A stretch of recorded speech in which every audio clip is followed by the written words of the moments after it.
I feel deeply for poor dear Marie Antoinette. For if the revolution came to America, I should be the first to go."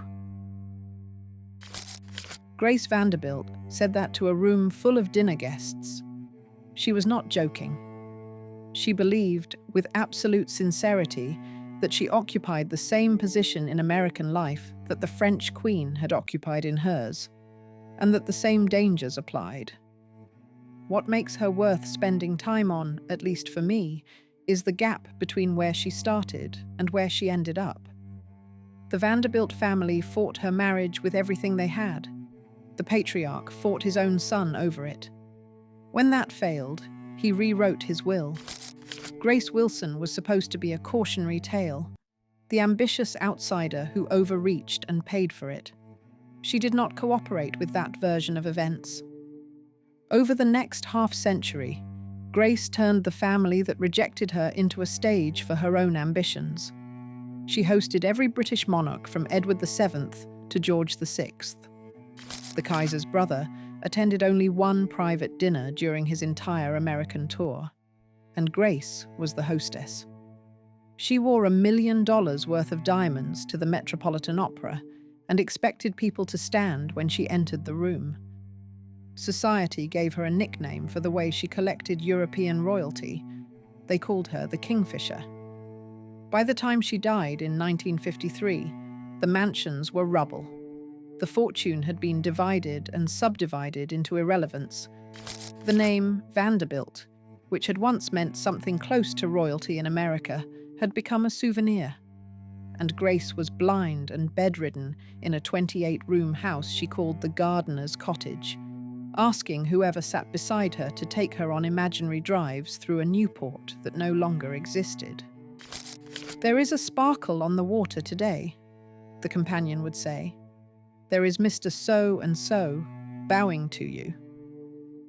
That was the end, but the beginning was a fight. Chapter 1. The Elopement That Broke a Dynasty. Cornelius Vanderbilt II was not a man who tolerated surprises. Devout, disciplined. He chaired the New York Central Railroad, oversaw a fortune approaching $70 million, and ran his household with the same moral seriousness he applied to his business. His wife Alice set the social calendar for New York and Newport. Their home on Fifth Avenue was among the largest private residences in the city. Their summer cottage, the Breakers, was the largest in Newport. Everything about the family was controlled, visible, and deliberate. Their eldest surviving son was something else entirely. Cornelius III, the one the family called Neely, had 3 degrees from Yale, 1 in mechanical engineering. He spent his time designing improvements for locomotive fireboxes and freight car cylinders, and he eventually patented more than 30 inventions. The social performances that consumed his parents bored him. He was quiet, technical, happiest with a blueprint in front of him. Somewhere in the mid-1890s, Neely told his parents he intended to marry Grace Wilson. The reaction was immediate. Alice Vanderbilt considered Grace a social climber. The Wilson family, for all their money, were not old New York. Grace's father had made his fortune through Confederate cotton trading, while other Southern men fought. That origin followed the Wilsons everywhere. And Grace herself was 3 years older than Neely, which carried a specific implication in Gilded Age circles. She was the pursuer, not the pursued. There was also a rumor, one that I should be honest about because it shaped the family's hostility, even though I have not been able to confirm it completely. Neely's older brother William had died as a student at Yale in 1892. Some sources suggest Grace and William had an understanding before his death. If the Vanderbilts believed that Grace had simply shifted her ambitions from one brother to the next, it would explain why their opposition went beyond disapproval into something more visceral. What happened in the summer of 1896 went beyond anything Gilded Age families were supposed to do to each other. Neely told his father he would marry Grace regardless. Cornelius II tried to stop it. Multiple accounts describe a physical confrontation between father and son. Not a raised voice or a slammed door. A fight. Within days, Cornelius II suffered a stroke that left him paralyzed from the waist down. The family never said one caused the other. They did not need to. The sequence was clear enough, and the conclusion was permanent. In their eyes, Grace Wilson had not merely divided the family, she had broken the head of it. On August 3rd of that year, Neely married Grace at the Wilson residence. The ceremony was small. His mother stayed away. So did his sisters and his brothers. The man who had been raised in a mansion with more than 60 rooms married in someone else's house, without a single member of his family willing to witness it. Cornelius II survived for 3 more years, partially paralyzed, increasingly bitter. He and Neely spoke rarely.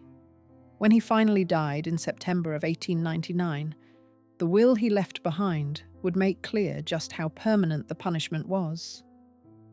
Chapter 2. The Marrying Wilsons. New York had a name for the Wilson family. They called them the Marrying Wilsons. It was not entirely a compliment. Richard Thornton Wilson, the man who started the whole enterprise, was born around 1829 in Habersham County, Georgia. His father was a Scottish tanner and shoemaker. No family money, no connections. After his father died, young Richard found work as a store clerk in Dalton and started trading goods for cotton along the back roads of the rural South. He had a talent for it.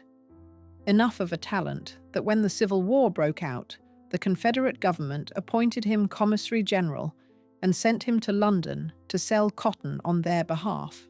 What happened to the profits has always been a little unclear, but the outcome was not.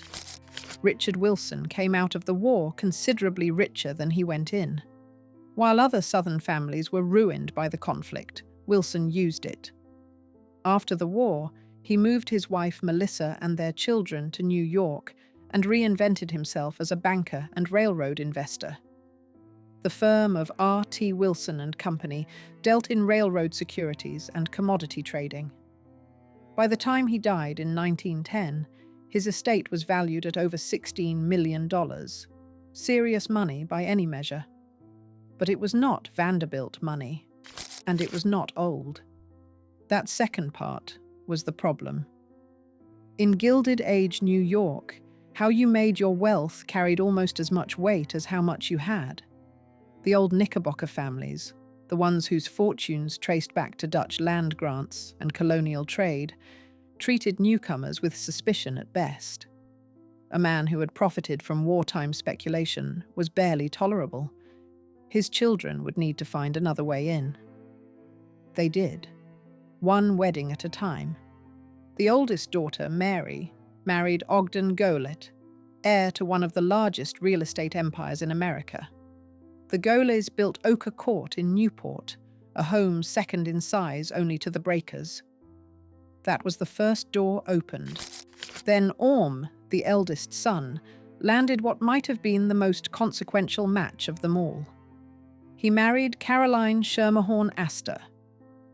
If you have seen my earlier video on Caroline Astor, you already know Carrie, the youngest daughter of the Mrs. Astor, the woman who decided who mattered in New York. That single wedding gave the Wilsons a direct line to the center of American social power. Belle went further still, crossing the Atlantic entirely. She married Sir Michael Henry Herbert, a British diplomat, and the younger brother of the Earl of Pembroke. Herbert later served as the British ambassador to the United States. London opened to the Wilsons almost overnight. Richard Jr. followed his father into banking and married well, though less spectacularly. And then there was Grace, the youngest, the one who had watched every sibling climb, one wedding at a time, from a family that old New York barely tolerated into the highest circles on 2 continents. This is the part of the story that usually gets overlooked, and I think it changes everything that follows. Mrs. Astor, through the connection with Carrie, took Grace under her wing. Grace became a regular presence in the Astor social orbit years before she encountered the Vanderbilts. She spoke fluent French and German. She was blonde, considered beautiful, and she had spent years studying how the game was played from a seat at the winner's table. When Grace set her sights on Niley, she was not some naive outsider stumbling into unfamiliar territory. She was the final move in a campaign her family had been running for over a decade. The Vanderbilts could see that perfectly well. It was precisely why they wanted to stop it. Chapter 3. The Will. Cornelius Vanderbilt II died on the morning of September 12, 1899. He was 55 years old. He had woken before 6, turned to Alice, and told her he believed he was dying. Within minutes, he was right. A second stroke had finished what the first one started 3 years earlier. The will was read shortly after. Whatever slim hope Grace and Neely might have held that the old man had softened in his final years, the document destroyed completely. When the accountants finished their work, the estate came to just under $73 million. In today's terms, that figure would exceed $2 billion. The bulk went to Alfred Gwynne Vanderbilt, Neely's younger brother, who received somewhere between 36 and 42 million, depending on which source you read. The precise split has been argued about for over a century, and I am not going to pretend that I have settled the matter here.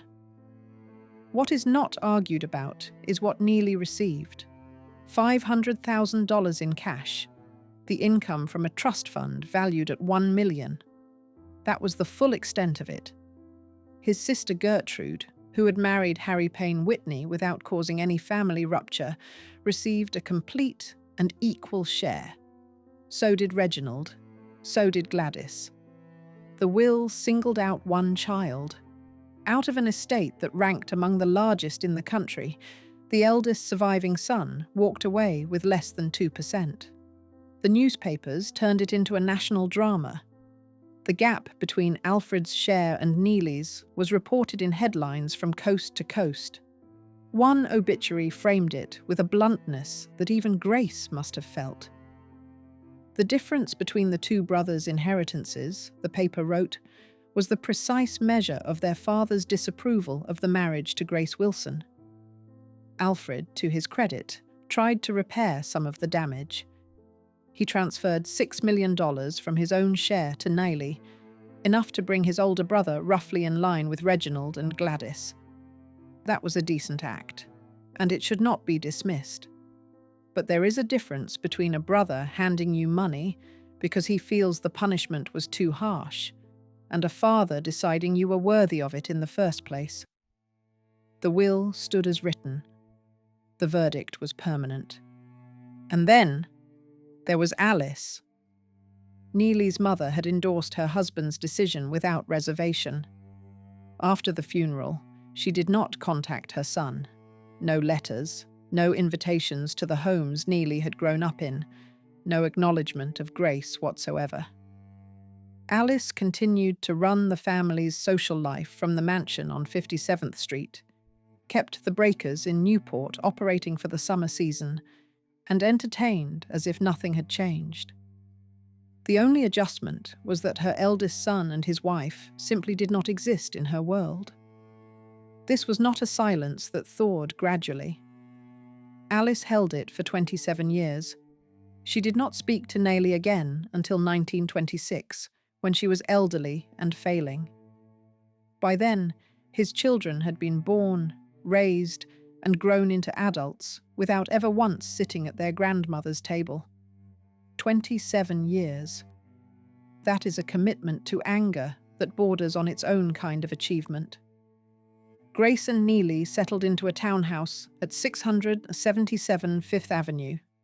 Comfortable, well located. By any normal standard, a fine New York home. By Vanderbilt standards, it was a public announcement. Anyone who understood the family could look at that address and read the whole situation. The heir who had been brought low, the wife who was blamed for it. So this was Grace's position at the turn of the century. She had the name. She was, on paper, married to the senior Vanderbilt male. But the fortune that was supposed to make that title functional had been taken away, and the taking had been public. Alice's allies, who included most of the women running New York and Newport society, followed Alice's lead and kept their distance. Grace was not shunned in any formal sense. She was tolerated, included on lists, but not in confidence. Given a chair at the edge of the room, she could have accepted that seat.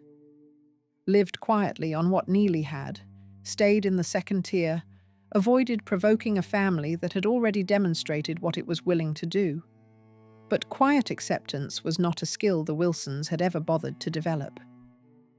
Chapter 4. The Prince's Dinner.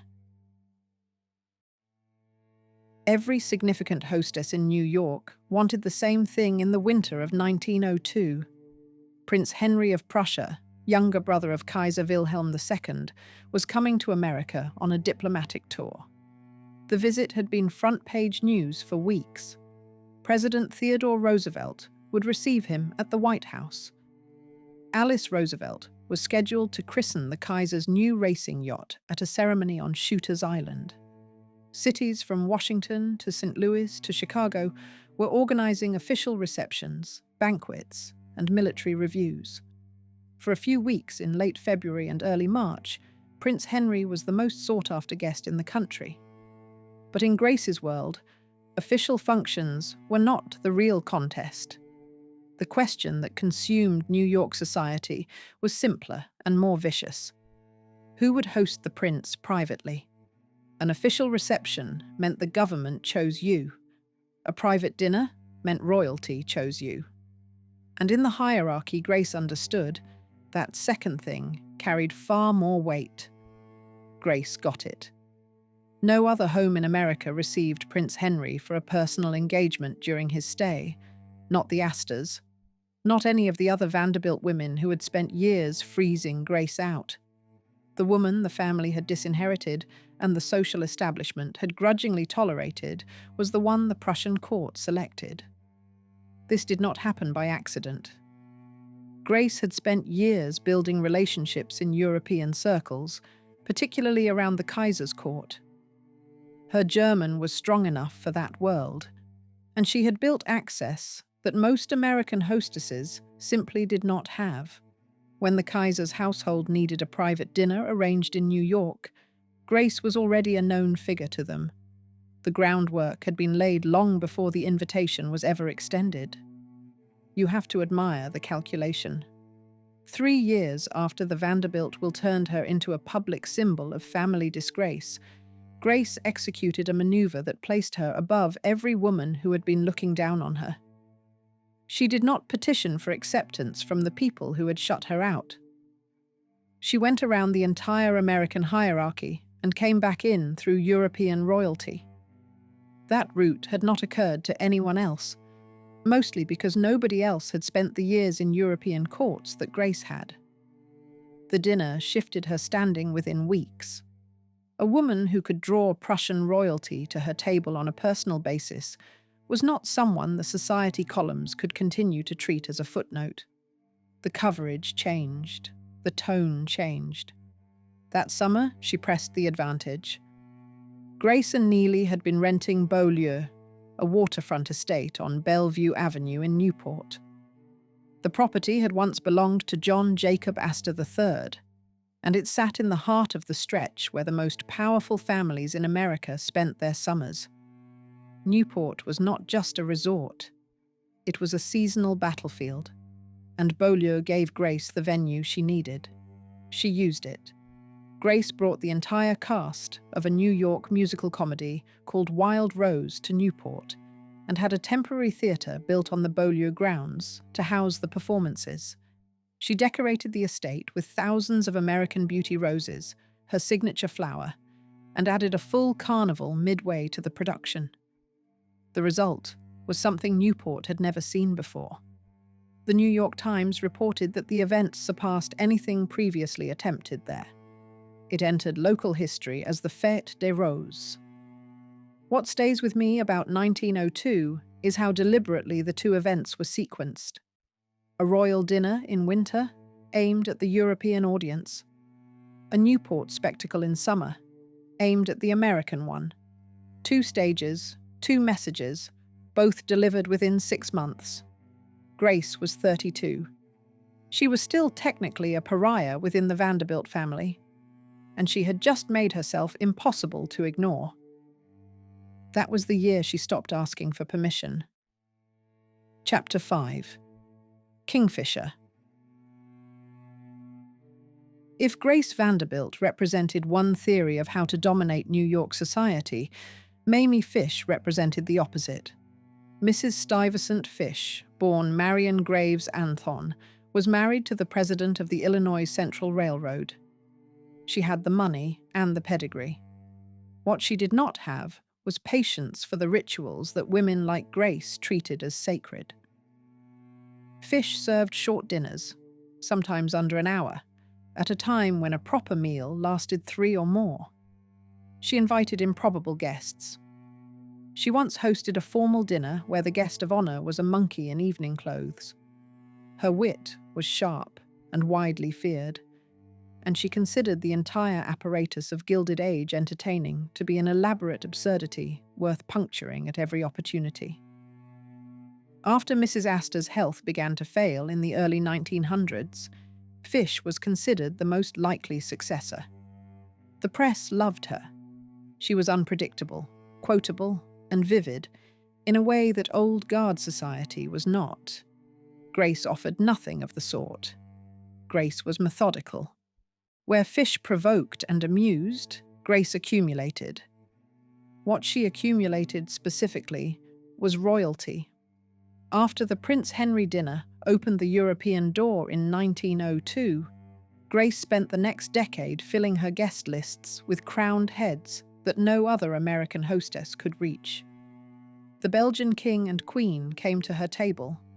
So did the Crown Prince of Sweden, Crown Prince Olav of Norway, Queen Marie of Romania, the Shah of Iran.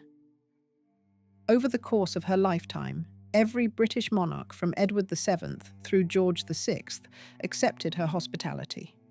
She operated from 3 bases: Beaulieu for the Newport summer season, the townhouse on 5th Avenue for the New York winter, and beginning in 1903, the North Star, a private yacht large enough to entertain on while sailing European waters.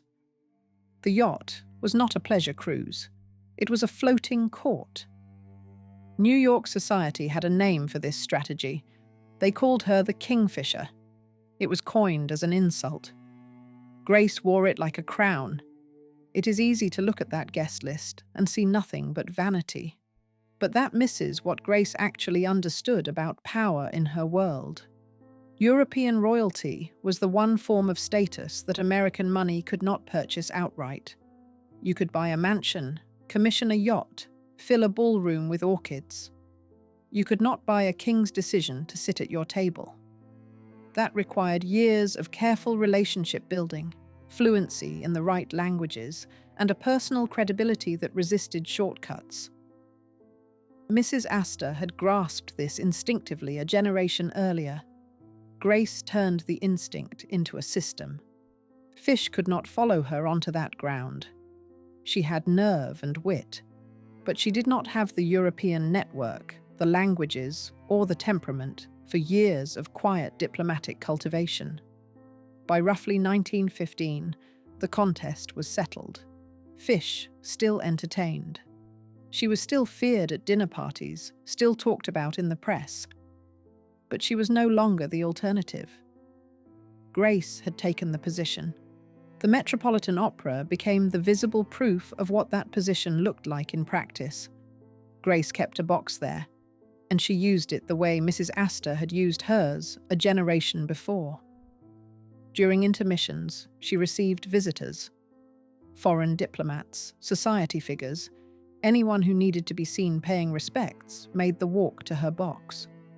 It was a court in miniature, and Grace ran it with a formality that left no room for confusion about who was presiding.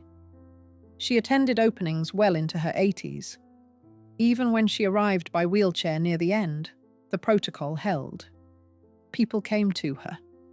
There is a question that the society columns never quite addressed, whether Grace, at the height of all this, had anything that resembled a peer. She had guests in abundance. Subjects, really, would be the more honest word. The people who filled her dining rooms came because not coming carried consequences they preferred to avoid. But friendship asks for something close to equality, and Grace had spent decades making certain no one in her world stood on equal footing. The kingfisher had her perch, and for the better part of 4 decades, she did not leave it. Chapter 6. 645th Avenue. The Vanderbilt family had spent nearly 20 years punishing Grace for marrying into it. Then their own inheritance rules handed her the keys to the dynasty's last great address. George Washington Vanderbilt II, the uncle who had built Biltmore in North Carolina, died in March of 1914. He had no male heir. Under the terms set down in William Henry Vanderbilt's original will, the property at 645th Avenue was to pass to the eldest son of the eldest son. By 1914, that person was Neely. The house itself was part of what New Yorkers called the Vanderbilt Triple Palace, a brownstone complex built in the early 1880s that filled an entire block between 51st and 52nd Streets. The interior had once held one of the finest private art collections in the country. Henry Clay Frick, who later built his own mansion further up Fifth Avenue, had rented the property for a full decade before Grace and Neely took possession. On first seeing it, Frick had reportedly said it was all he would ever want. Grace looked at it differently. She called it the Black Hole of Calcutta. That reaction tells you something about her. The house was a Vanderbilt monument, and Grace had no interest in living inside someone else's legacy. She brought in the architect Horace Trumbauer to gut the Victorian interiors and rebuild them in the French style she preferred. The heavy, dark rooms that William Henry had filled with Renaissance canvases and carved woodwork gave way to lighter spaces arranged with French antiques. By the time Trumbauer was finished, the place looked less like a Gilded Age stronghold and more like a Parisian salon that had somehow landed on Midtown Manhattan. This became Grace's headquarters for the next quarter century. She hosted monthly balls and formal dinners with guest lists that were managed as carefully as a diplomatic protocol. Invitations to 640 Fifth Avenue were not social gestures. They were instruments, and Grace handled them that way. Receiving one meant you had been weighed and approved.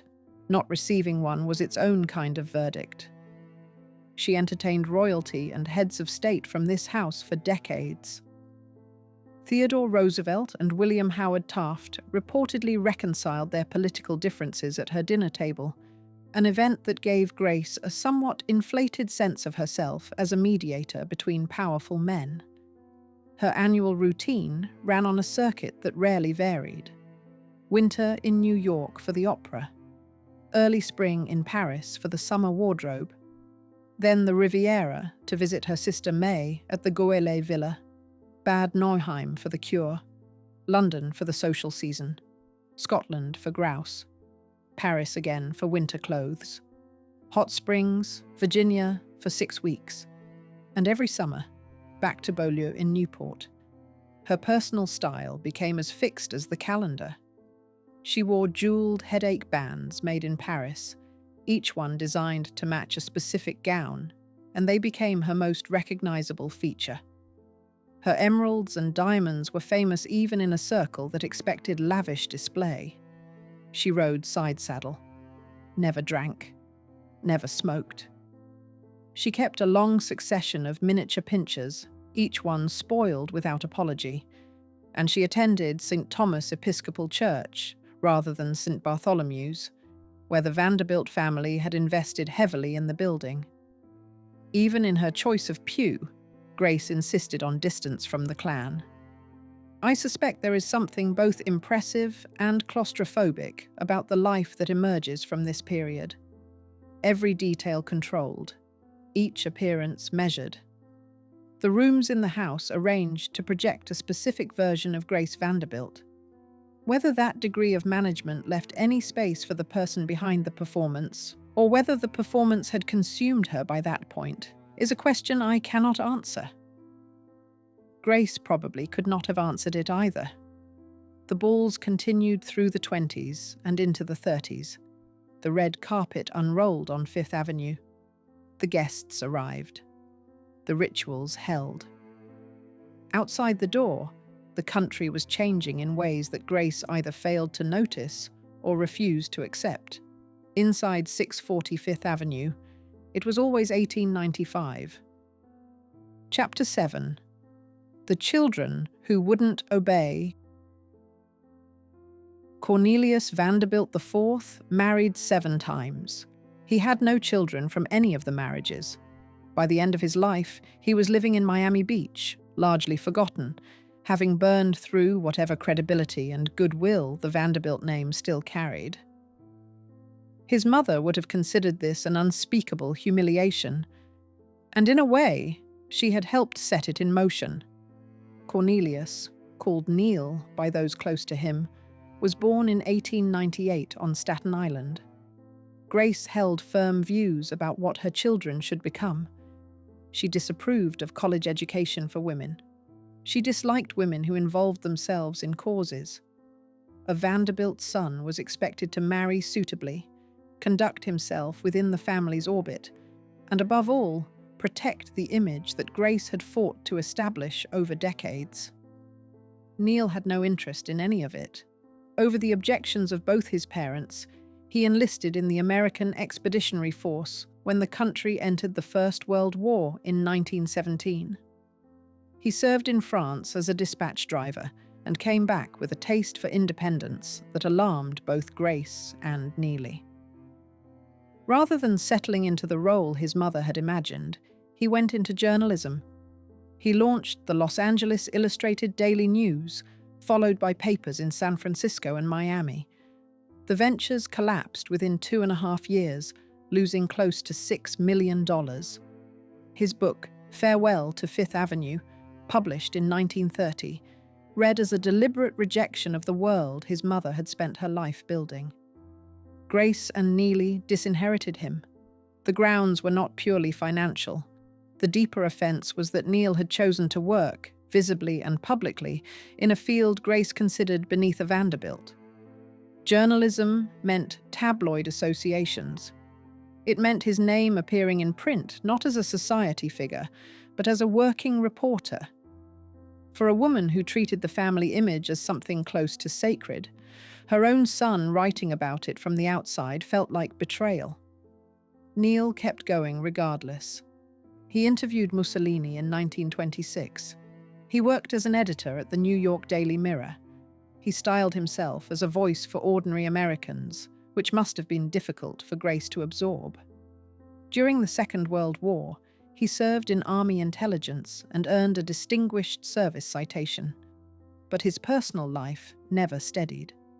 7 marriages, no children, accumulating debts, and a long, quiet slide from relevance. He died in 1974.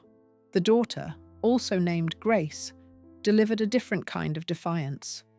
In 1927, she eloped with Henry Gassaway Davis III, a Princeton-educated mining engineer from West Virginia. The ceremony took place at the little church around the corner in Manhattan. No formal reception, no society wedding. None of the theatre her mother would have demanded. The parallel is impossible to miss. Grace Wilson had eloped with a Vanderbilt in 1896 against the wishes of his entire family. 31 years later, her own daughter did the same thing to her. The specifics were different. The emotional structure was identical. a child choosing her own life over a parent's blueprint, a mother responding with the same outrage she had once been subjected to herself. I doubt Grace ever recognized the symmetry. She had spent so long understanding herself as the woman wronged by the Vanderbilt family that the possibility of becoming exactly that kind of obstacle to her own daughter may simply never have registered. The younger Grace divorced Davis in 1936 and later married Robert Livingston Stevens. The relationship with her mother reportedly stabilized in later years, though the details of those years are sparse. What is well documented is that Neil, the son she cast out, was the one who wrote her biography. He published it in 1956, 3 years after her death, under the title Queen of the Golden Age.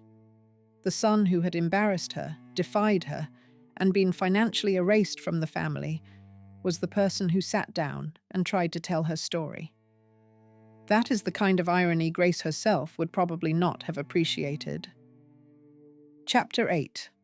The World That Vanished. In July of 1939, Grace Vanderbilt sailed for Europe with Sarah Delano Roosevelt, the mother of the President of the United States.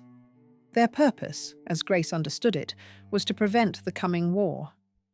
The strategy was to visit Queen Mary, an old friend of Grace's, and discuss the situation over tea.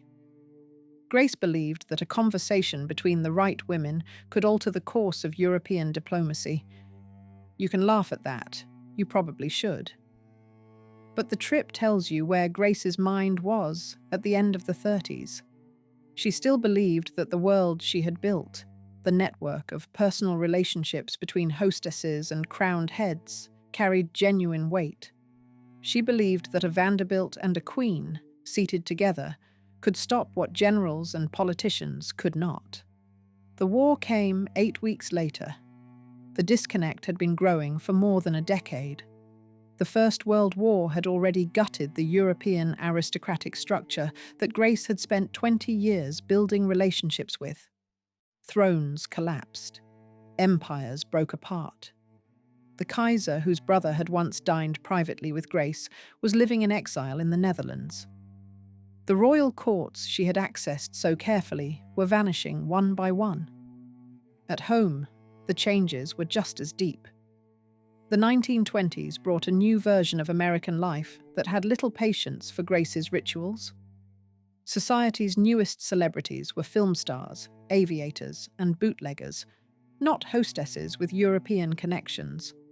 Younger women bobbed their hair and shortened their dresses, and showed no particular reverence for a generation that still dressed for dinner as if Edward VII might walk in. Grace kept her schedule. The debutante balls continued. The invitations went out. But the energy in the room had shifted, and everyone except Grace seemed to notice. The great private houses were disappearing from Fifth Avenue. In 1926, Alice Vanderbilt finally sold the mansion on 57th Street, where Neely had grown up. Commercial towers had closed in from every direction, and maintaining a private residence on that scale was no longer viable. The house was demolished. Bergdorf Goodman stands on the site today. Grace watched this happen from a few blocks south and carried on as if the lesson did not apply to her. The crash of 1929 accelerated everything. Fortunes that had funded decades of ballrooms and Newport summers were suddenly smaller or gone entirely. The world that had once revolved around women like Grace was contracting, and the war that followed contracted it further. Grace contributed genuinely during both conflicts. She raised substantial funds for Belgian relief during the First World War and was decorated by the Belgian government for her efforts. During the Second, she supported the United Service Organizations and continued her charitable work, but her frame of reference never updated. After the war ended, she invited the Soviet ambassador to the United Nations, Andrei Gromyko, to dinner. Grace's contribution to the evening was to share her personal memories of the late Tsar Nicholas. If someone had written that scene in a novel, an editor would have flagged it as too heavy-handed. A Vanderbilt hostess reminiscing about the Russian emperor to a representative of the government that had overthrown him. But Grace was not performing. She was being entirely sincere. She had known the Tsar. She had moved through his world. The fact that his world had been erased and replaced by something unrecognizable was a reality Grace either could not absorb or chose to ignore. The dinners at 645th Avenue continued into the 1940s, but they were quieter. Fewer names on the list, fewer occasions worth marking. The neighborhood was transforming as commercial buildings replaced the remaining mansions around her. Grace still dressed, still received, still expected the courtesies she had always demanded. But the guests came less often each year, and the ones who stayed away had not stopped out of disrespect. They had simply moved on to a world where an evening at Grace Vanderbilt's table no longer carried the meaning it once had. Chapter 9. The Gardener's Cottage. Neely sold 645th Avenue to the Astors in 1940. That single transaction carried more irony than Grace probably wanted to acknowledge. The Vanderbilts and the Astors had been rivals, neighbors, and reluctant allies on Fifth Avenue for half a century. Now the last Vanderbilt residence on the avenue was passing into Astor hands. The buyers were reportedly a group of Astor family members rather than a single individual, and the terms allowed Grace and Neely to continue living in the house. But the name on the deed had changed. The mansion was no longer theirs.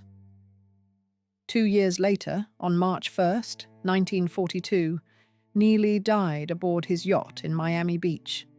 A cerebral hemorrhage. He was 68. He and Grace had been married for 45 years. Neely had spent his final decades quietly, tinkering with engineering patents and sailing, while Grace managed everything else. They were a study in opposites until the end. She craved attention. He had spent a lifetime avoiding it. Whatever the marriage looked like from the inside, and accounts differ, the public partnership had survived everything the Vanderbilt family threw at it. The disinheritance, the decades of silence from Alice, the children who went their own way. They endured all of it together. Now Grace was a widow in a house that belonged to someone else. She stayed at 640 for 2 more years. Then, in 1944, she was forced to leave.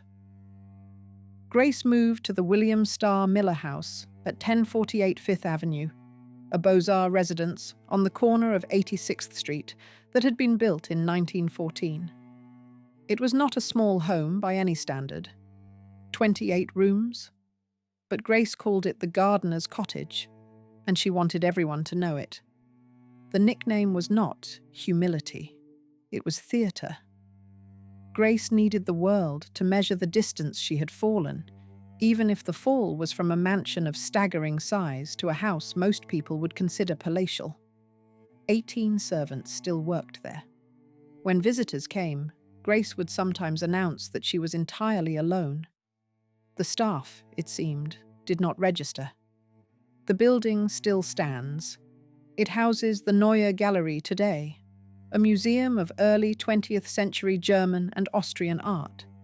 If you walk past it on Fifth Avenue, there is nothing to tell you that the last queen of New York society spent her final decade behind those walls. The wreckers reached 640 in 1947. The interiors were stripped and the furnishings auctioned.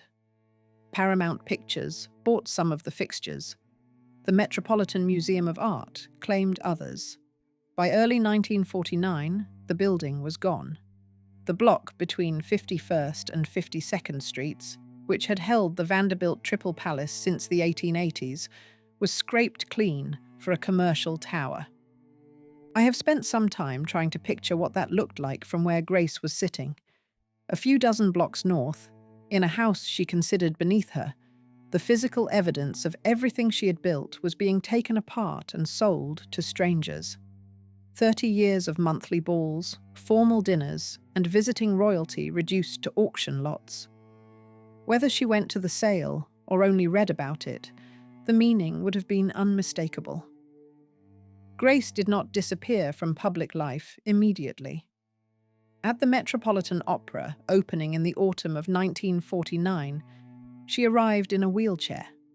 A friend had persuaded her by mentioning that Queen Mary was upset because so few people remained to uphold the old traditions. That argument reached Grace in a way that nothing else could have. Upholding traditions was precisely what she believed she existed to do. So she came. She was pushed through the lobby. She watched the performance. She upheld it one more time. Within a year of that evening, she was confined to her bed. Within 2, her eyesight was gone. The woman who had spent a lifetime controlling how the world saw her could no longer see the world at all.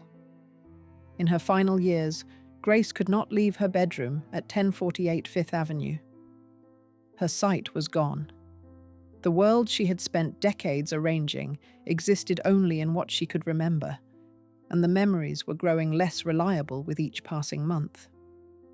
But the rituals survived, scaled down to fit the dimensions of a sickbed. Companions sat with her through the days. Sometimes Grace would ask to go for a drive through Newport. The companion would remain seated at the bedside and narrate an imaginary tour along the old roads. The sunlight was on the water this morning. The lawns along Bellevue Avenue looked wonderful. An old friend was walking nearby and had just waved in her direction.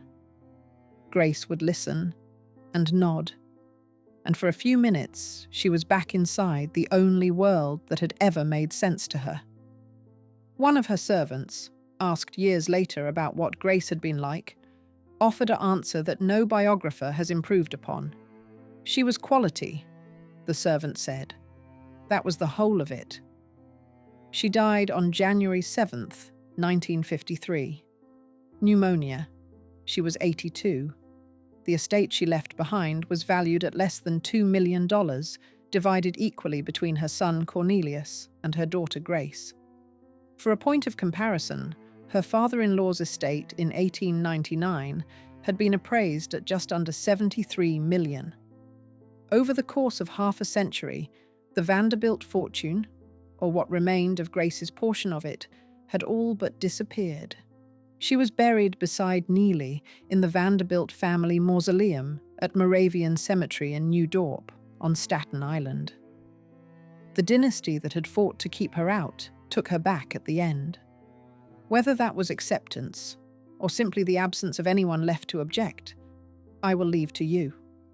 Her obituary noted that her death signaled, as perhaps nothing else could, the passing of an entire era. That was not exaggeration. Grace Wilson Vanderbilt had been the last person in America still living as though the Gilded Age had never ended. When she died, the performance finally closed. She had arrived in the Vanderbilt family as the daughter of a man New York barely tolerated. She was given a name, but denied the fortune that was supposed to come with it. From that position, she built a career that outlasted every person who had tried to prevent it. She hosted kings and diplomats and presidents. She claimed mansions that were never meant to be hers. She held a box at the Metropolitan Opera for decades and expected the world to come to her. Most of the time, it did.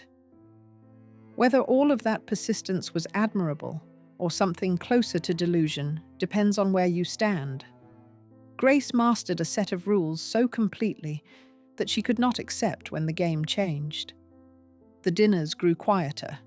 The mansions came down. The guest lists contracted.